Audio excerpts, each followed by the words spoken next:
پاکستان سے بے وفائی اور کیا ہو سکتی ہے کہ جو پاکستان نبی کریم صلی اللہ تعالی علیہ وسلم کی نظام کے لیے بنایا گیا، جو پاکستان کلمے کی بنیاد پر بنایا گیا، تو آج اپنی نسل کو بتانا چاہیے. آج دیکھیں آزادی کے موقع پر ہم آزادی کس طرح سے بناتے ہوئے نظر آتے ہیں.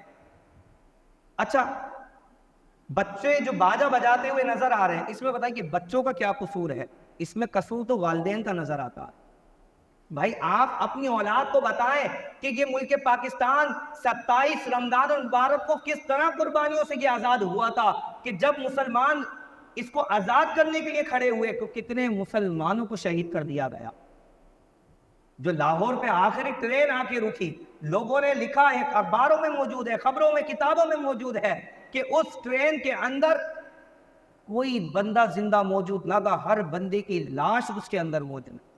پوری ٹرین کو سکھوں نے کاٹ کر رکھ دیا مسلمانوں کو، یہاں تک کہ مسلمان عورتوں کی عصمت دری کی گئی، عورتوں کے پستان کاٹ کے انہیں جو ہے وہ ہلاک کر دیا گیا. کتنی ماؤں کے حمل ضائع کر دیے گئے، کتنی ماؤں کے ساتھ بدزیاتی کی گئی. اتنی قربانیوں کے بعد جا کے اللہ نے یہ ملک پاکستان ہمیں عطا فرمایا. لیکن افسوس اس بات کا کہ ہم اپنی اولاد کی یہ تربیت نہیں کرتے، ہم انہیں یہ نہیں بتاتے کہ یہ اللہ کی نعمت ہے، اور اللہ کی نعمت پر خود رب کائنات فرماتا ہے کہ جب تمہیں میری نعمت ملے یا میرا فضل ملے تو تمہیں چاہیے کہ تم میرا شکر ادا کرو، تمہیں چاہیے کہ تم میرا شکر ادا کرو.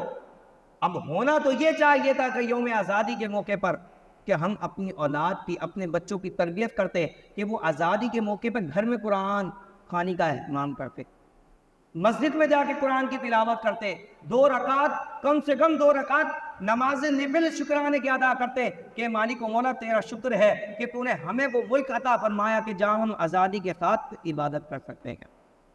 آپ دیکھیے کیا انڈیا میں اب بھی مسلمانوں پہ ظلم و ستم نہیں ہوتے؟ کیا بار بار وہاں مسجدوں کو آگ نہیں لگا دی جاتی؟ کیا بابری مسجد کا حال ہمارے سامنے موجود نہیں ہے؟ کیا وہاں مسجدوں سے محراب و منبروں کو توڑ توڑ کے پھینک دیا جاتا ہے، وہاں اسپیکروں کو اٹھا کے پھینک دیا جاتا ہے؟ لیکن افسوس تو اس بات ہے کہ وہ تو پھر بھی کفاروں کی حکومت ہے. یہ ملک پاکستان جو بنایا ہی نظام مصطفیٰ کے لیے تھا، یہاں بھی ایسے ایسے بل پاس کر دیے جاتے ہیں کہ بعض اوقات مسجدوں کے لوڈ اسپیکروں پہ پابندی لگا دی جاتی ہے کہ بھائی اذان جو ہے وہ لوڈ اسپیکر پہ نہیں دی جائے، بیان جو ہے وہ لوڈ اسپیکر پہ نہیں کیا جائے گا. کیوں؟ لوگوں کی نیندیں حرام ہوتی ہیں. الامان والحفیظ. یہ ملک پاکستان اس لیے نہیں بنایا تھا کہ یہاں ہماری مائیں بہنیں عورتیں بے پردہ پھرتی ہوئی نظر آئے، جس کا جو جی چاہے وہ کرتا ہوا نظر آئے. الامان والحفیظ. بلکہ یہ پاکستان اس وجہ سے بنایا گیا تھا کہ یہاں پہ نظام مصطفیٰ کو قائم کیا جائے. اب بتائیں پاکستان کا مطلب کیا؟ ہر بچہ کہتا ہوا نظر آتا ہے لا الہ الا اللہ.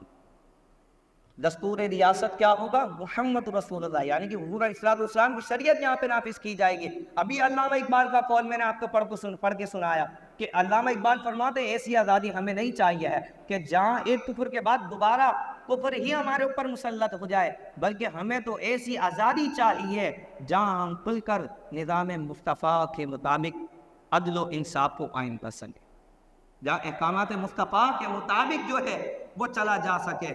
اللہ اکبر.